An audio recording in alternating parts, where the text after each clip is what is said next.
이전 하나님께서 우리에게 주실 생명의 말씀은 골로새서 1장 15절부터 17절까지.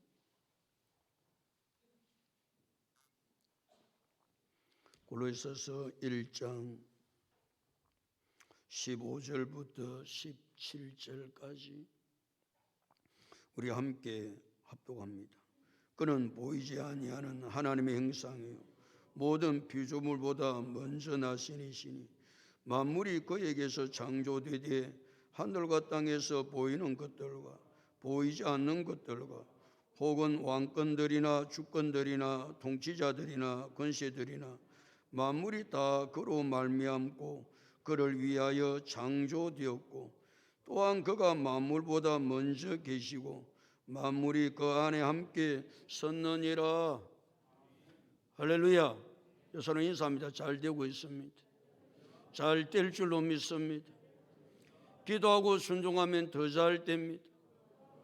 오늘 인생 최고의 날입니다. 인생 최고의 축복은 예수 믿는 것입니다. 할렐루야. 하나님이 사도 바울을 이방인의 사도로 세우셨습니다. 그러니까 사도 바울은 이방인의 사도로 사명을 하나님께로부터 받고 난 이후에 그 사명을 감당하기 위해서 최선을 다합니다. 아니, 충성스럽게 감당합니다. 그러게 사도 바울 자신은 사도행전 20장 24절에서 내가 달려갈 길과 주 예수께 받은 사명 곧 하나님의 은혜의 복음을 증언하는 일을 마치려면은 나의 생명조차 조금도 귀한 것으로 여기지 아니하노라 고백했습니다. 놀라운 고백이지요. 하나님께서 맡겨준 사명을 감당하기 위해서 사도 바울은 자기의 생명을 내걸고 하나님께서 맡겨준 사명을 감당했던 사람이 사도 바울입니다. 사도 바울은 하나님께서 자기를 이방인의 사도로 부르셨기 때문에 사명을 주셨기 때문에 이 사명을 최선을 다해서 감당하고 충성스럽게 감당하기 위해서 자기 자신의 힘으로는 안 된다는 사실을 잘 알았기에 사도 바울은 사람을 만나면 자기를 위해서 기도해 달라고 부탁을 했습니다. 교회를 방문하면 그 교회 성도들에게 나를 위해서 좀 기도해 달라고 사도 바울은 부탁을 합니다. 왜요? 기도의 능력을 알았기 때문이죠. 뿐만 아니라 사도 바울은 다른 사람에게 기도만 부탁한 것이 아니고 다른 사람들이 문제를 들었을 때마다 그 사람을 위해서 중보 기도를 합니다. 사도 바울은 쉬지 않고 기도합니다. 기도의 삶을 그렇게 살았던 사도 바울은 데살로니가 교회에 편지를 할 때 데살로니가전서 5장 17절에서 어떻게 기도하라? 쉬지 말고 기도하라고 당부를 합니다. 왜? 자기가 그런 삶을 살고 또 기도의 삶을 살아야 하나님께서 원하시는 놀라운 역사를 이루어갈 수 있음을 사도 바울은 너무나 잘 알았기 때문에 쉬지 않고 기도했습니다. 이 사도 바울은 에바브라를 통해서 골로새 교회의 사정을 들었을 때에 사도 바울은 골로새 교회를 위해서 끊임없이 기도합니다. 그 기도를 다 드린 후에 사도 바울은 골로새 교회 성도들에게 예수 그리스도가 누구인지를 가르쳐 줍니다. 예수 그리스도 말이에요. 성경의 주제는 예수 그리스도입니다. 성경을 어디에 펼쳐봐도 성경의 모든 주제는 예수 그리스도라는 사실을 깨닫게 되는데 예수님이 친히 말씀하시기를 요한복음 5장 39절에서 너희가 성경에서 영생을 얻는 줄 생각하고 성경을 연구하거니와 이 성경은 곧 내게 대하여 증언하는 것입니다. 성경은 예수님에 대해서 증언하는 것입니다. 그래서 성경을 펼쳐보면 성경 66권 어느 곳에 봐도 예수 그리스도가 등장하는데 특별히 사도 바울은 골로새 편지를 쓰면서 골로새 1장 13절부터 2장 7절까지 무려 24절이나 예수가 누구신지에 대해서 가르쳐주고 있습니다. 사도 바울이 왜 골로새 교회 편지를 하면서 성경의 주제가 예수 그리스도라서 어디를 봐도 예수가 나오는데, 사도 바울은 특별히 골로새 교회 편지를 쓰면서 길게 토막토막도 아니고 13절부터 2장 7절까지 예수 그리스도가 누군지를 왜 그렇게 길게 체계적으로 가르쳐주고 있을까요? 이유는 골로새 교회 이단들이 많이 들어옵니다. 이런 이단 저런 이단들이 들어올 때에 그 이단들의 미혹을 받지 않고 이단들의 미혹을 이길 수 있는 길은 단 한 길밖에 없다. 그 길이 무엇이다? 예수 그리스도를 바로 알고 예수 그리스도를 믿는 것이다. 예수 그리스도를 바로 알지 못하고 예수 그리스도를 믿지 못하면 이단이 내게 찾아와서 유혹을 할 때, 미혹을 할 때 판판이 이단에 다 빠집니다. 뿐만 아니라 우리가 신앙생활을 할 때 얼마나 이 땅에 살아가면서 환난이 많이 겪고 역경을 겪고 시련을 겪고 어려움을 겪고 박해를 받는지 모릅니다. 예수 믿는다고 모든 내가 계획했던 일들이 다 되는 것이 아니고 때로는 그 속에 환난이 있고 역경이 있고 시련이 있고 시험이 있고 얼마나 박해가 많은지 모릅니다. 그 모든 것을 이길 수 있는 힘이 어디서 나옵니까? 환난이나 박해나 시련이나 역경, 그 모든 것을 이길 수 있는 힘은 예수 그리스도가 누구인지를 알고 그 예수 그리스도를 믿을 때에 환난이나 박해나 시련이나 어떤 상황 가운데서도 예수를 믿게 되는 줄로 믿습니다. 예수를 아는 것은 싸구려가 아닙니다. 왜 예수를 믿다가 조금만 어려움을 당하면 예수를 버립니까? 예수가 그렇게 싸구려입니까?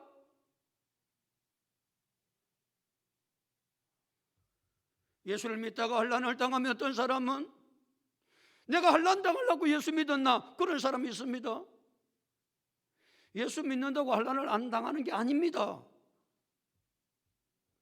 시련도 찾아옵니다. 어려움도 찾아옵니다. 그러나 예수가 누구인지를 바르게 알고 그 예수를 믿으면 그 어떤 것과도 예수를 바꾸지 않습니다. 예수를 바르게 알고 예수를 믿으면 예수 믿는 것은 내 생명보다 귀한 것입니다. 내 생명은 죽어도 예수를 믿는 것이 예수를 바르게 아는 것입니다. 이와 같은 놀라운 예수, 사도 바울은 그 예수를 골로새 교회 성도들에게 체계적으로 길게 가르쳐 주어서 이단의 유혹에나 예수를 믿는데 믿고 살아갈 때 환난이나 핍박이나 어려움이나 시련이나 시련이 와도 그 예수를 붙들고 믿음 생활 잘 할 수 있게 하기 위해서 사도 바울은 예수가 누구인지를 자세하게 체계적으로 가르쳐주고 있습니다.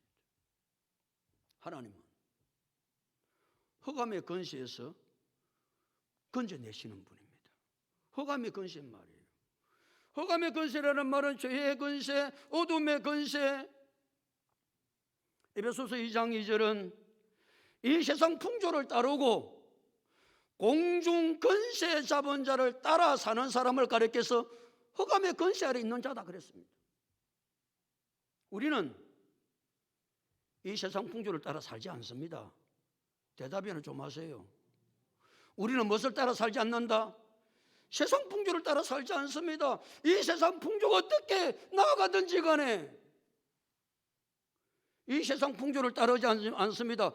공중 권세 잡은 자를 따라 살지 않습니다. 왜요? 그것이 흑암의 권세 아래 매여 있는 자들이기 때문에 그렇습니다. 흑암의 권세 아래 있는 자들은 세상 풍조를 따르고 공중 권세 잡은 자를 따라갑니다. 그러면 하나님께서 흑암의 권세 있는 자를 건져내시는데 아무라도 흑암의 권세 아래 있는 자를 건져내십니까? 그렇지 않습니다. 흑암의 권세 아래 있는 자들을 건져내시는 하나님께서는 어떤 사람을 흑암의 권세에서 건져내시느냐? 예수 그리스도께서 십자가 위에서 내 죄값을 다 지불하시고 속량하심으로 내가 속죄함을 죄사함을 얻었다고 믿는 자들을 하나님은 흑암의 권세에서 건져내신다. 건져내서 어떻게 하신다? 하나님의 사랑의 아들의 나라로 옮기셨다. 그랬어요. 사랑하는 성도 여러분, 여러분 예수 그리스도께서 십자가 위에서 내 죄값을 다 지불하고 속량하시고 그러므로 말미암아 내가 죄의 삶을 얻었다고 믿습니까? 그러면 하나님은 우리를 어디에서 건져내셔서 흑암의 권세에서 건져내셔서 어디로 옮기셨다? 하나님의 사랑의 아들의 나라로 옮기신 줄 믿으시기 바랍니다. 옮길 것이 아니고 이미 옮겼습니다.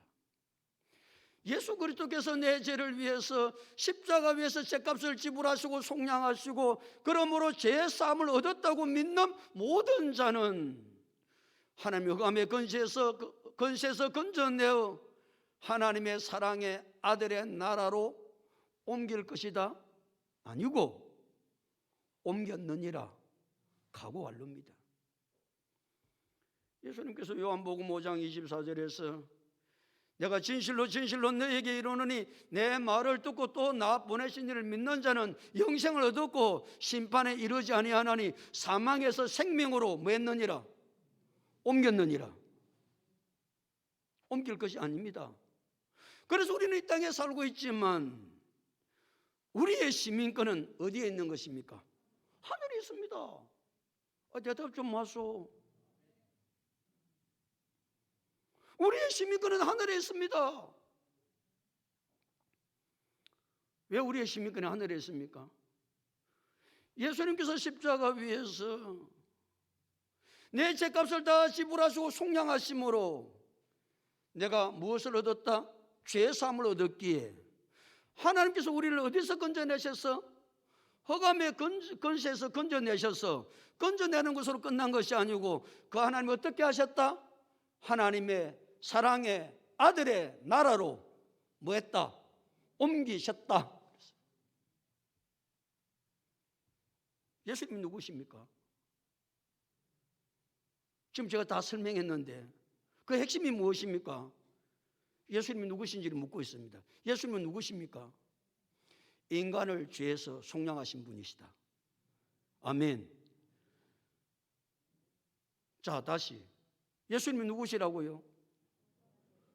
인간을 죄에서 속량하신 분이다. 첫 번째 예수를 사도 바울은 골로새 교회 성도들에게 가르쳐주고 있습니다. 자, 그러니까 우리의 내 죄값을 지불하신 분은 오직 누구밖에 없다? 예수 그리스도밖에 없다. 그 죄값을 지불했다는 이야기를 단어로 뭐라고 그런다? 속량이라고 그런다.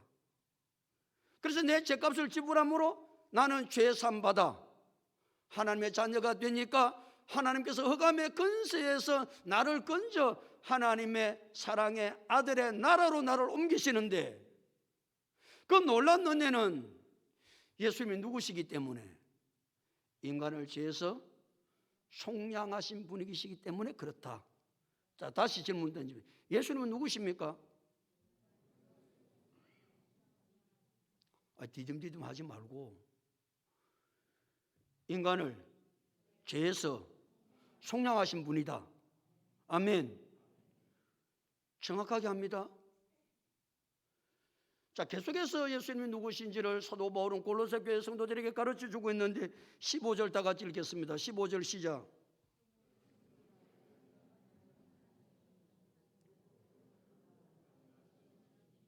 그는 누구를 이야기하는 것 같아요? 예수님은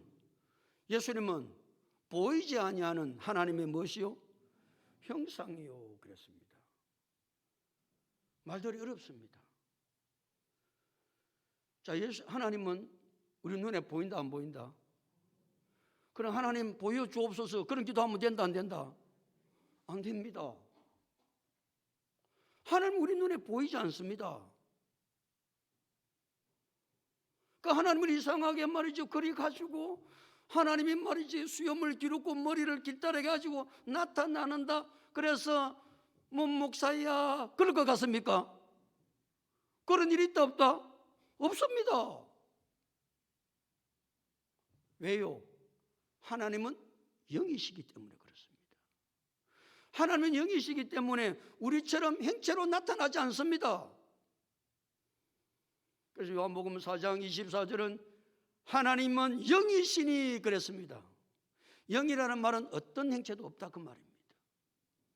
우리처럼 뼈가 있고 살이 있고 살가죽이 있는 분이 아니십니다. 그렇다고 하나님을 볼 수 없냐? 하나님 볼 수 있다. 다시 15절. 자, 그는 누구라고요? 예수님은 어떻게 한다고요? 보이지 아니하는 하나님의 형상이요. 그러니까 예수님이 누구라는 이야기입니까?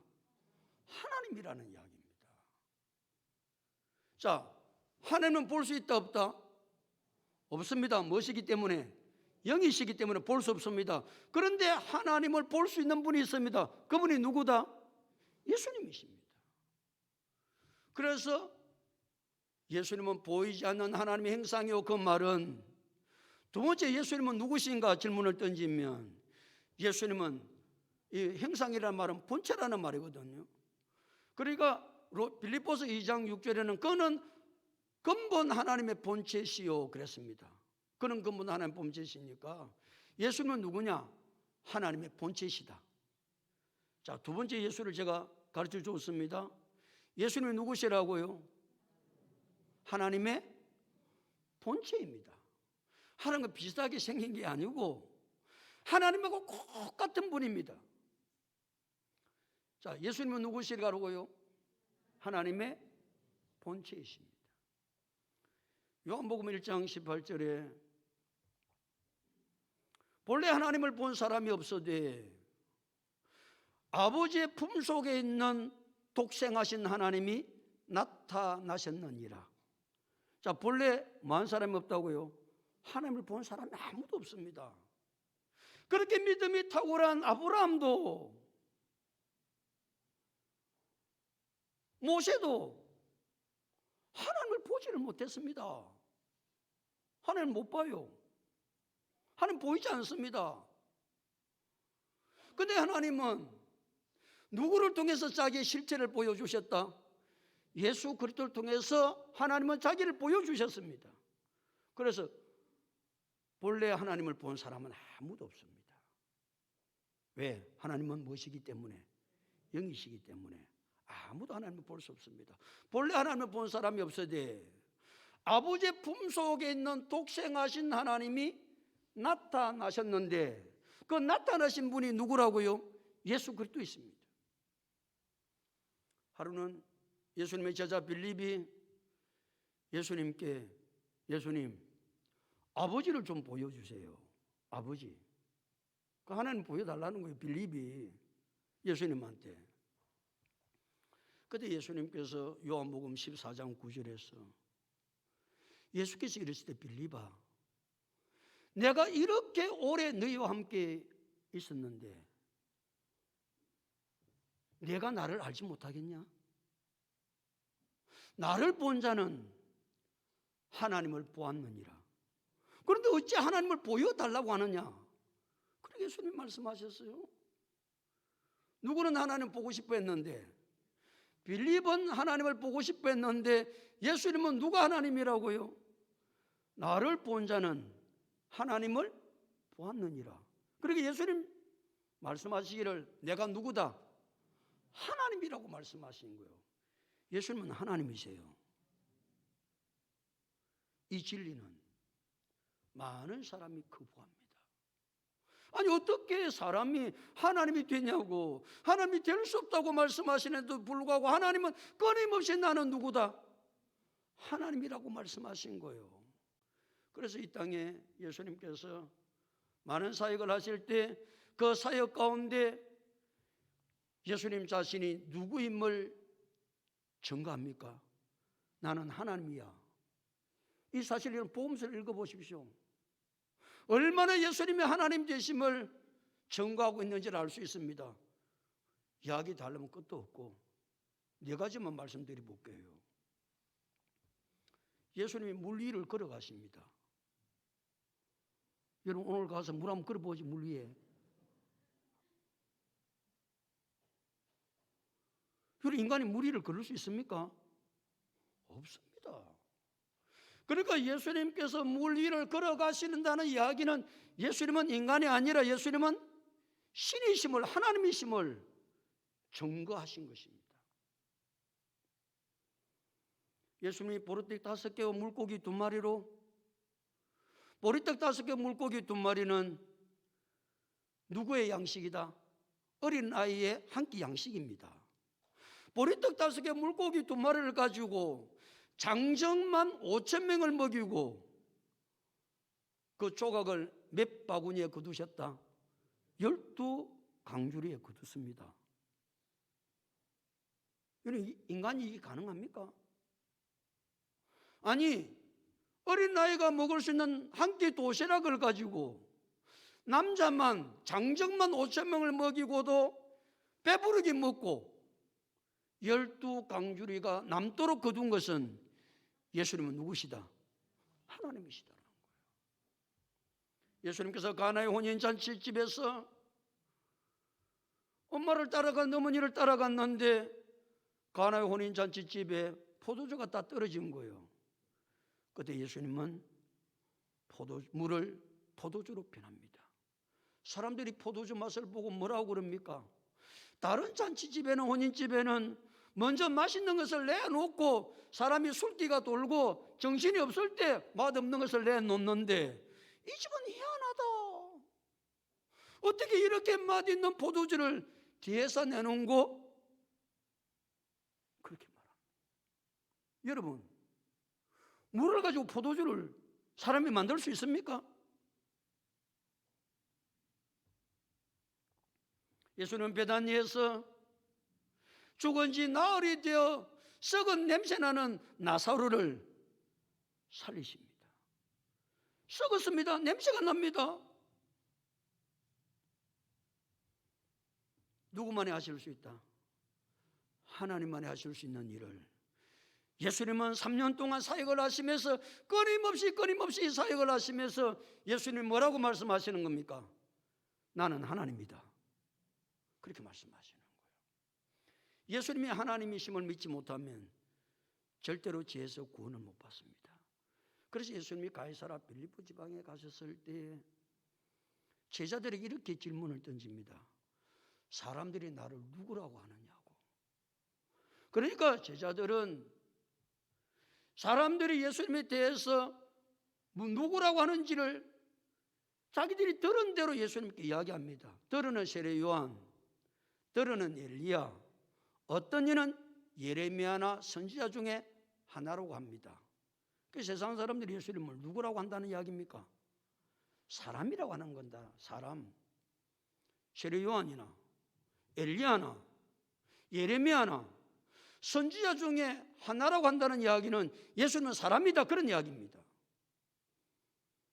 그때 예수님은 다시 제자들에게 질문을 던지십니다. 너희는 나를 누구라고 하느냐? 그때 베드로가 마태복음 16장 16절 시작.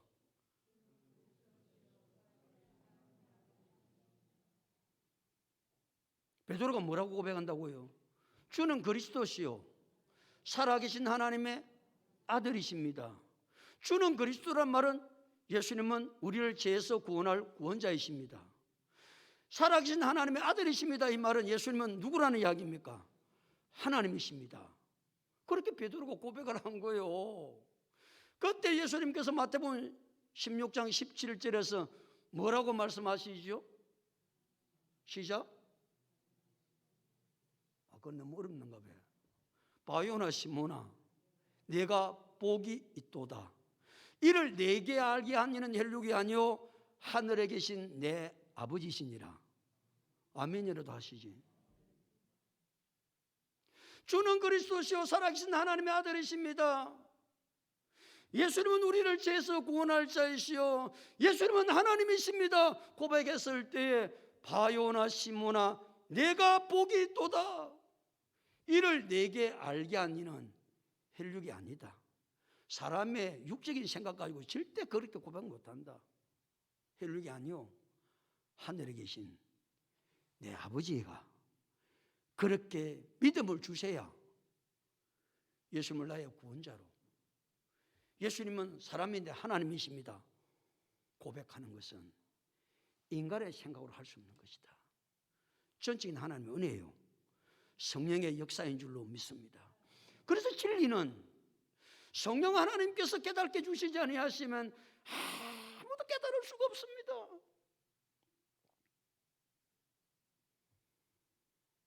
예수님이 누구십니까? 지금 제가 이제 설명하고 묻는 거 아니에요. 하나님의 본체십니다. 하나님의 본체. 자, 예수님이 누구신지를 제가 두 가지를 설명했습니다. 다시 15절 다 같이 읽겠습니다. 시작.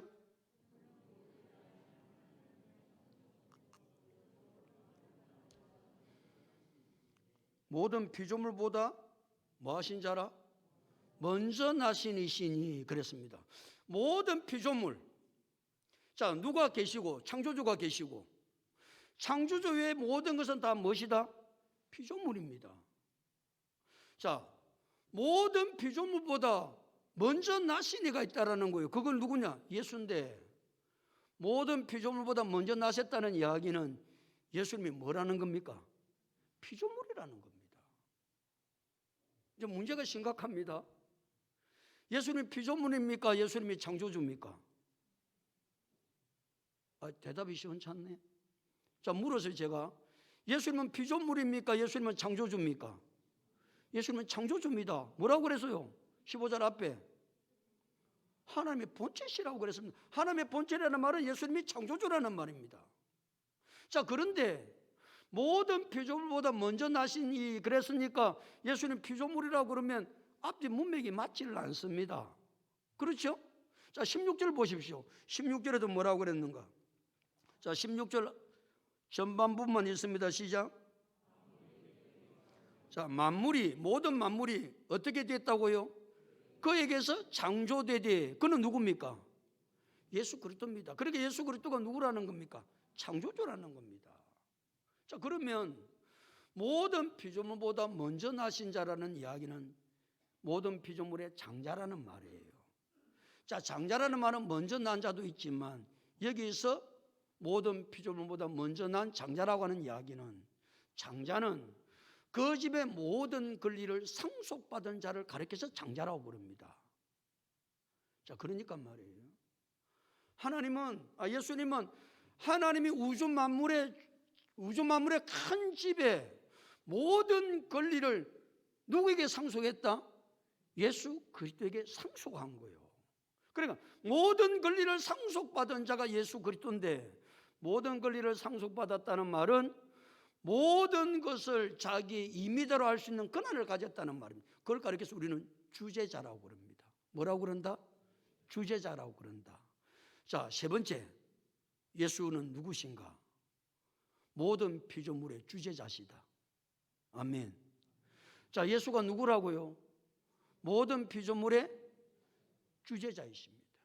그러니까 하나님께서 우주의 모든 것을 권한을 누구께 위임했다? 예수 그리스도께 위임한 거예요. 그러니까 예수님은 맡은 것을 자기 임의대로 할 수 있는 권한을 가지신 분이 누구냐? 예수님이십니다. 예수님이십니다. 자, 세 번째, 예수가 누구라고요?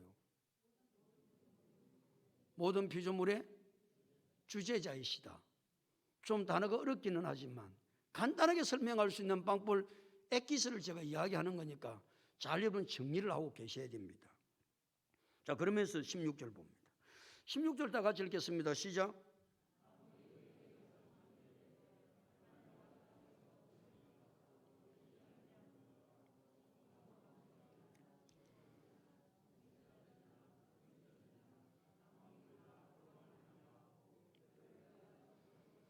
만물이 누구에게서 창조되되?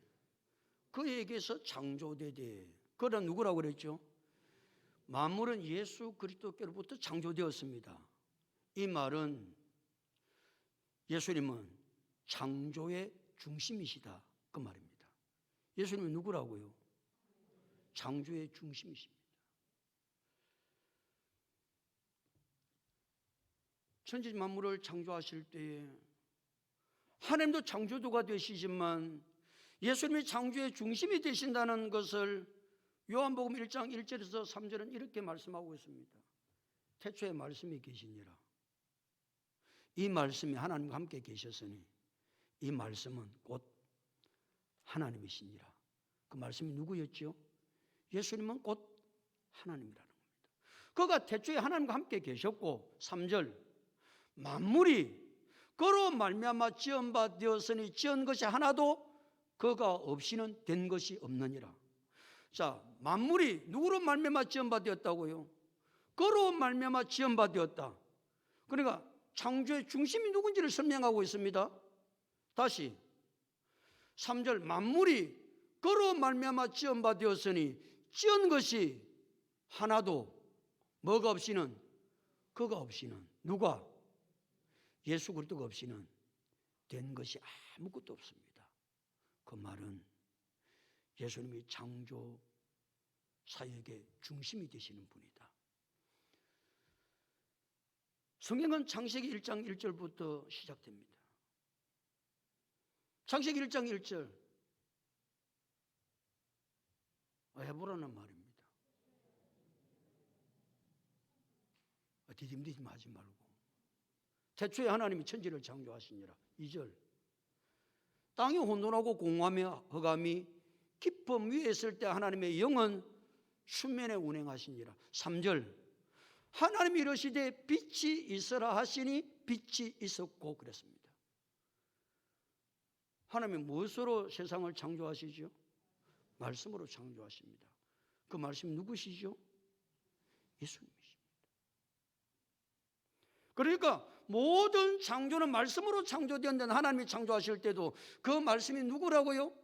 예수 그리스도였습니다. 그래서 요한복음 1장 14절에 말씀이 육신이 되어 우리 가운데 거하시며 우리가 그의 영광을 보니 아버지의 독생자의 영광이요 은혜와 진리가 충만하더라 그랬습니다. 이것만 봐도 창조 사역의 중심이 누구시다?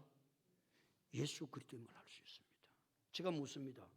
예수님이 누구십니까? 예수님이 누구시냐고요? 네 번째, 창조 사역의 중심이십니다. 창조 사역의 중심. 그래서 예수님이 이제 창조를 하시는데 봐보세요.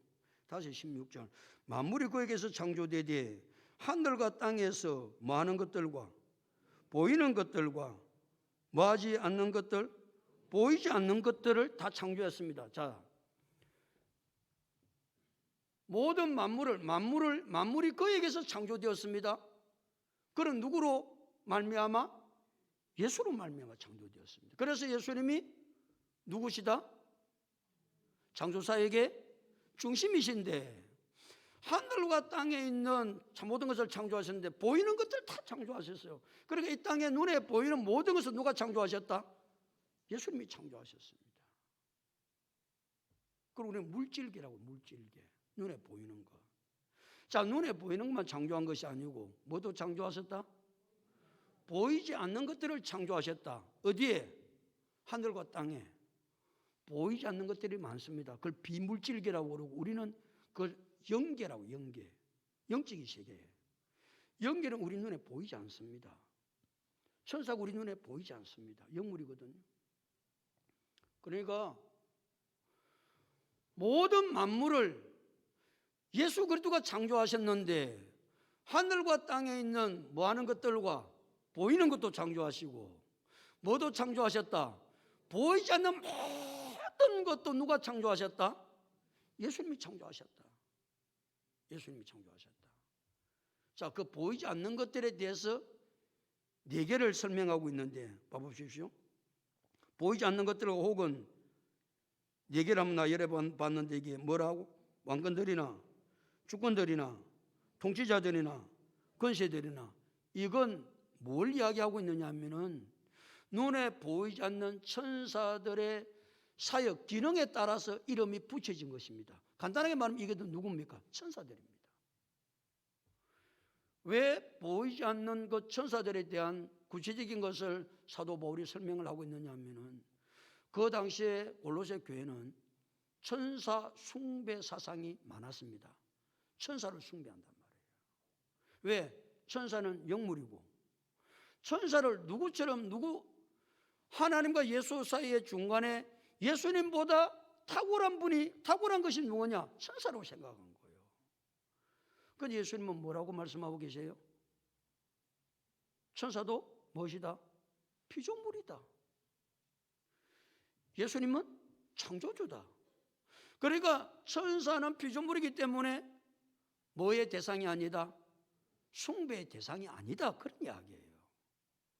우리가 숭배의 대상은 하나님과 예수 그리스도밖에 없다. 왜? 그분들이 뭐자니까? 창조자니까. 하나님과 예수 그리스도 외에 이 땅에 모든 것 존재하는 것은 다 무엇이다? 피조물이기 때문에 어떤 피조물도 숭배하면 그것은 무엇이다? 우상입니다. 그래서 숭배하면 안 된다는 거예요. 지금 사도 바울은 13절에서 16절까지 예수가 누구신지 4가지를 우리에게 가르쳐주고 있습니다. 예수가 누구신지 한번 해봅니다. 첫째, 예수는 누구십니까? 내가 딱 아까 손에 쥐어준 게 있는데 뭘 디듬디듬 이야기하지 말고 인간을 죄에서 속량하신 분이십니다. 딱 간단하게 제가 가르쳐준 대로 하십시오. 뭘 이러쿵저러쿵 이야기해서지 말고. 자, 다시 첫 번째, 예수는 누구십니까? 인간을 죄에서 속량하신 분입니다. 두 번째, 예수는 누구십니까? 하나님의 본체십니다. 세 번째, 예수님은 누구십니까? 모든 피조물의 주제자이십니다. 네 번째, 예수님은 누구십니까? 창조 사역의 중심이십니다. 그러니까 예수가 누구신지를 2장 7절까지 하려면 예수가 누군지에 대해서 사도 바울은 많은 이야기를 하고 있습니다. 그런데 이것을 정리를 해서 딱 예수가 누구신지를 내 손에 잡고 신앙생활을 해야 되는데 그래 이단의 유혹에 넘어가지 않습니다. 그래야 내가 신앙생활을 하면서 어떤 환난이나 시련이나 역경이 다가와도 그 시련과 역경과 어려움과 박해를 다 이길 수 있는 것은 다른 것으로 이길 수 있는 게 아닙니다. 예수가 누군지를 알고 그를 믿을 때 이길 수 있는 줄로 믿습니다. 사랑하는 성도 여러분, 우리가 신앙생활을 하면서 별의 일들을 다 겪습니다.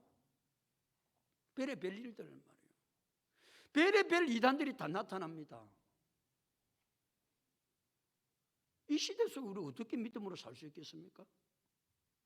가면 갈수록 더 혼탁합니다. 가면 갈수록 환난과 역경과 시련과 어려움은 많습니다. 그러나 반석 대신 예수 그리스도가 누군지를 알면 흔들리지 않습니다. 요동하지 않습니다. 뭐 내놓고 예수 믿을 수 있다고요? 생명 걸고 예수 믿을 수 있습니다. 생명 걸고 예수를 믿지 못하는 이유는 예수가 누구신지를 알지 못하고 믿지 못하기 때문에 그렇습니다. 우리의 반석은 예수 그리스도이십니다. 그래 베드로가 주는 그리스도시요 살아계신 하나님의 아들이십니다. 바요나 시몬아 내가 복이 있도다. 이를 내게 알기는 혈육이 아니요 하늘에 계신 내 아버지시니라. 그 다음에 뭐라고 예수님이 그러셨습니까? 이 반석 위에 내 교회를 세우리니 음부의 권세가 이기지 못하리라 말씀하셨습니다. 이 반석이 누굽니까? 예수 그리스도이십니다.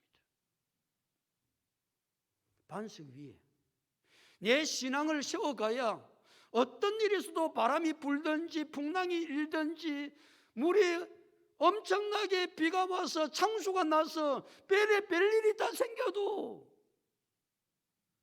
반석 대신 예수 그리스도가 어떤 분인 것을 알고 믿으면 흔들리지 않고 다른 집은 다 무너져도 그 집은만 다 무너지지 않습니다.